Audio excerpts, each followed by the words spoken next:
So I just finished watching the season 3 live stream for Zenless Zone Zero, and honestly, I didn't really expect too much from it. Like, I typically go into most of these things with my expectations managed, and the recent IGN leak didn't help, but you know how it is.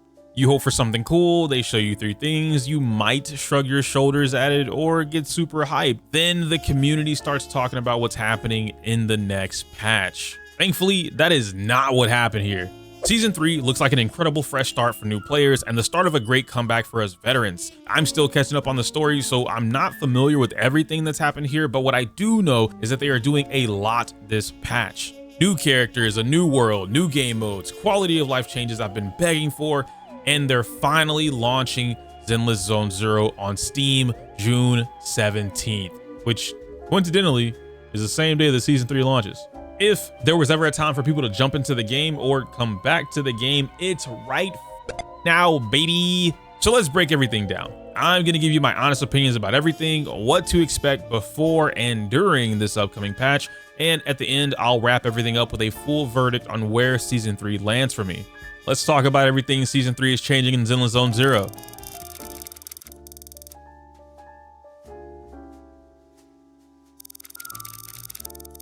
Are you tired of losing? Are you tired of losing those 50-50s to bullshit?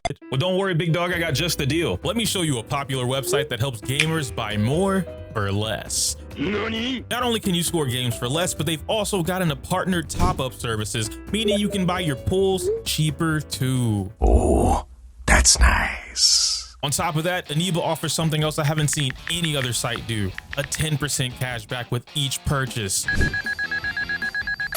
Now I get cheaper pulls and my money back. But wait, there's more. Using my link in the description box will get you all set up to start saving more money today. Now get out there and go pull that new character. The first thing they showed off was the new location, Roscaelifer. I swear they said Roscaelifer. I'm not, you know what I'm trying to say. This might be one of the coolest landscapes they've done in the game yet. It's a floating city, the solar punk aesthetic and the vibe is almost completely different from New Eridu. Apparently there's a Bangbu council running the whole place too, which is kind of dumb, but also chaotically charming in a way that reminds me of Season 1, so I like it. And after years of too many games pushing the cyberpunk theme, it's a breath of fresh air for me to see a floating city of sunlight instead of smog and death. On top of that, and hold your balls for this one, the trailer revealed not 1, not 2, but 3 Sunbringers within a city. Is she pulling Shadow Clone Jutsu and running the entire city by herself like Naruto tried to do? Or are there genuinely 3 Sunbringers? Do not spoil me in the comments. And then there's one more big piece of lore they dropped on me, Ramiel, who is apparently a first-gen Void Hunter and also just happens to have time-stopping abilities. I really want that to be canon to her combat in the actual game, but that might be broken. After that, we get to jump into the new agents coming in Season 3. Starting with Valina, who is genuinely one of the more interesting kits they've revealed in a while, simply because she's the first wind anomaly agent in the game. Her whole thing is triggering anomaly effects both on and off field. She summons wind fields for big AoE mob control, and when her anomaly gauge fills up, she triggers a new effect called Windswept, which interrupts enemies, deals massive wind damage, and applies a wind vulnerability to the target. What makes wind more special is if another anomaly triggers while an enemy is under Windswept, instead of a standard disorder, you get something called Vortex, which think of it like a cleaner version of Disorder. Same instance of burst damage, but it clears the previous anomaly instead of stacking them. And I asked around the block, it does not bypass internal cooldowns, but the speed at which you're applying these anomaly or attribute counters is ridiculously fast compared to the current anomaly teams we have in the game. Moving along from that, she also has a sick-ass tornado mechanic. You get 2 wind bite stacks and she drops a gigantic tornado on the field. Big PP AoE crowd control, massive vortex damage multiplier. If you defeat enemies inside of it, the duration extends. Trigger a different element inside of it and the tornado changes colors and enhances that attribute damage along with lowering the enemy's anomaly buildup resistance.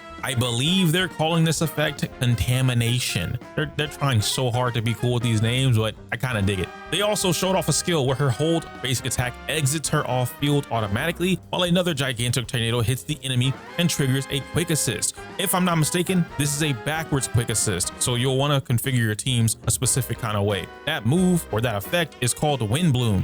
So ultimately, Velina looks incredible. That tornado system, the off-field flexibility, vortex replacing disorder, this is the kind of kit that gets me excited about theory crafting what new combos and team options she can bring to the game. And her skin? Dog, that's easily a top 5 skin in the game. And no, I'm not debating you about it. Next up is Norma. She's a fire stun agent, and if you're a fan of strong but stationary stun gameplay, then she's right up your alley. She looks fun for situational combos with the turret skill. Her thing is moderate to high damage with fast enough stuns, I guess. Gotta get my hands on her to find out. She has a reverse quick assist mechanic through a skill called Hat Trick, and when she fills her special meter, she can convert a quick assist into a chain attack instead. Her hat fights off field whenever she swaps out, building that meter passively along with solid damage. Her EX special shoots a missile barrage and drops cat turrets on the field. Against stun enemies, she does even more damage. And if the turrets are active during a stun window, those machine guns turn into rocket launchers. In the words of the internet, she's a short stack with rocket launchers and a bang boo hat that fights her foes off field. Kinda sounds like Jafufu. The live stream didn't go as in depth with Norma as they did with Velina, so I can only go off what I've heard or seen from the grapevine. At a certain point in time, I was told Norma was basically on par with Dylin, and in some teams, the better stun agent to have on your team. Her ability to convert quick assists into chain attacks, perform off field, and the additional team buffs were really strong. Apparently, it was too strong though, as I've recently been told she is no longer on the same caliber as Dylin and is closer to Jafufu's performance. Don't take that as a bad thing though. Gacha players like to make these presumptions that a new character releasing immediately replaces the previous one, and that's not the case in Zenless. Fufu is still performing fantastically in all forms of endgame, fits into many easy to use teams, and provides some crazy benefits to that entire team. If Norma is around that same level but just offers different buffs or alternative uses, then that's a damn good thing for most players. Why? Because we don't need another Dylin. Honestly, there's a number of reasons why, but I'll save that for a dedicated video or the should you pull. If you're interested in hearing more about that, make sure to subscribe so you don't miss the upload. That being said, I'll at least say this: if Norma is on a similar level as Jafufu, that gives the majority of players more range and options to not only build out more teams, but also feel less dread when it comes to the conversations of power. Too many times do we have those conversations in this very community about X DPS needs Y best in slot stunner, but there's literally a handful of options that will get the job done that never get talked about. By normalizing that power floor with characters like Norma or Jafufu, it benefits the player more than having 2,600 Dylins. Stop making more Dylins. And finally, there's Pyrois. Frick. Bell said his name really weird. I'm gonna call him Pyrois. First of all, he's a fucking JoJo stan. I'm not even gonna explain that further because I don't need to. Second of all, he's free, available to every player, and it sounds like you won't even need to be at a certain point in the story to get him, which is huge. Again, sounds like it makes more sense for them to have the player unlock Pyrois through the story, but from a new player perspective, it would be the most beneficial if they just gave you the persona out of the gate. That way, every new player immediately has a powerful DPS to learn and play throughout the entirety of their beginning journey without the awkward stress of if they're gonna pull this or that. And third, they gave Bell and Wise a freaking blicky. Like, sure, let's just turn Wise into Mista and give him the Stan Sex Pistols too. And I know that sounds like a complaint, but I'm not complaining. I fucking love this. Mechanically, Pyrois is an ether attack agent built around solar prominence, a special meter that fills when he hits enemies. He has 4 ultimates. Yes, you heard that right, 4 ultimates, each with their own branch and unique effect. The upper branch gains solar prominence and enters Mirage state, which increases damage against stunned enemies. Sounds like typical DPS stuff. The lower branch unleashes an energy blast before increasing his energy regeneration rate and damage output. Maybe something of a, I don't know, a sub DPS, who knows. The left branch offers increased extra damage on his heavy attacks against enemies in the contamination state, which connects directly to what Velina can set up. But I can only speculate we're gonna get another type of support character that has contamination, or maybe a wind support that helps attack characters. Not entirely too sure.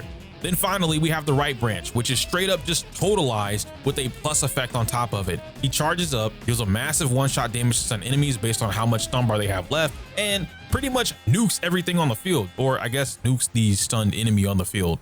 Just think of him as evolved version of Hugo. He's no longer tied to, hey man, if the enemy is not stunned, I can't do any damage at all. Now he gets all the benefits of every attacker and he's free. That's huge. His chain attacks also restore more decibels and solar prominence. A lot of his skills apparently possess high crit damage, and his Mindscapes and W engine are free. But yes, you'll need to play through the story to unlock them, similar to how Honkai Star Rail does it. Pyrois is genuinely exciting for them to bring into the game. 4 ultimates with meaningful effects, good synergy with not just attack comps, but also Valina's new wind mechanic, and he has strong crit damage, plus once again, he's free. For free-to-play players especially, this is a massive dub. From this point, we can jump into some of the faster-paced news regarding new content and game modes. The new Scorpion boss looks sick. The design is on point. My only hesitation is that Corruptive Barrier is coming back as an ongoing mechanic, and that's something I've had mixed feelings about for a little bit now. It's not bad, but it's definitely not what I want to see on every single boss in 3.0. However, if they do it right and actually turn it into a meaningful fight mechanic rather than just a parry or dodge simulator, then I'm open to it. Now let's talk about the new in-game mode, Annihilation Simulacrum. This is a brand new combat experience with 3 rotating bosses, each available in standard or extreme difficulty. But here's what excites me the most. These aren't just harder versions of fights you already know. Each boss has entirely new mechanics and combat characteristics. Some things carry over from their normal fight, like basic attacks, but other mechanics are completely reimagined. They use Minato's Miasma Shield as an example during the live stream. In this mode, it works a lot differently. You actually have to change how you approach the fight because there are mistakes you can make which will give him more shield and counterplay you're supposed to do in order to reduce his shield on top of leaving him in a super stun state. And no, it's not like a Super Saiyan state. Don't do that. One of the biggest things here in Annihilation Simulacrum is that all bosses have 0 resistances and 0 weaknesses. That is massive. No more building around one element, every agent has a shot, and it truly does come down to skill over pull the latest agent bullshit. Standard mode is going to be your practice ground, while extreme mode provides pre-upgraded agents with preset gear for the real challenge. If you're like me, think of this like arena mode in Monster Hunter. You're not bringing your own units, you're just learning the fight, and there just so happens to be a challenge next to it. Shout out to the guy on Twitter that made me think that way. I love you. Platonically, of course. This is honestly the kind of step in the right direction for endgame that I've been looking forward to. Bosses that require you to actually adapt. None of that 60% resistance BS and some type of preset agents or teams that put everyone on an even playing field. Modes like this respect your time and skill at the game. There's absolutely 0 room for complaining here. I'm really happy about this one. Then we have the new proxy abilities, which are also worth mentioning here. It feels like they're bringing back the hacker theme from season 1, that early game energy where Bell and Wise felt like they were tapping into something bigger, except now they've leveled up way beyond using just a computer. Pyrois running on rails like Sonic is a visual I really didn't expect, but I'm not opposed to it either.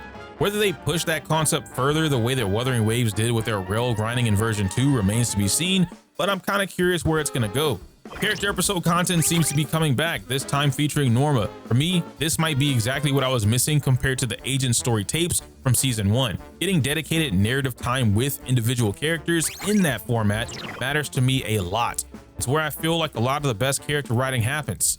Not to say that the main story doesn't have that either, but you catch my drift. A few other things worth mentioning quickly are Bang Boo Auto Chess is returning, which is pretty cool. There appears to be a new arcade event, which, if that's true, is something I've wanted for a while. Make more arcade modes, please. And then there's also a new event with a 2-squad mode, something I've been asking for since the beta in all of my gacha games that I play. Hopefully, this becomes a permanent feature and not just a limited thing, but either way, I'm glad it's here.